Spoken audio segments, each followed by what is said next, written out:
প্রশিক্ষণ গ্রহণ, আন্তর্জাতিক মানের কাজ শিক্ষা, চারদিকে তার সুনাম দ্রুত ছড়িয়ে পড়া, নতুন নতুন ডিজাইনের পোশাক তৈরি করা, নিজ এলাকায় ব্যবসা শুরু করা, দ্রুত কাজের মান উন্নয়ন করা।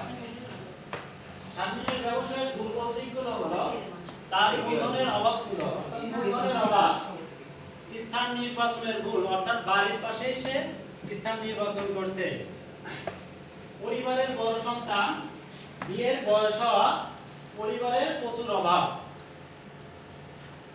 তারপরে শারমিনের ব্যবসায়ের সুযোগগুলি কি ছিল? শারমিন ভাতার টাকা দিয়ে মেশিন ক্রয় করছে, এটা তার ব্যবসায়ের ভালো একটি সুযোগ।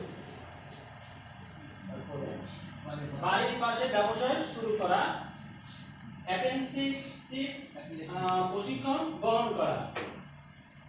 শারমিনের ব্যবসায়ে আশঙ্কাগুলি: বিয়ের বয়স হয়ে যাওয়া, সুনাম নষ্ট হয়ে যাওয়া এবং কর্মীর অভাব, অর্থাৎ দক্ষ কর্মীর অভাব ছিল।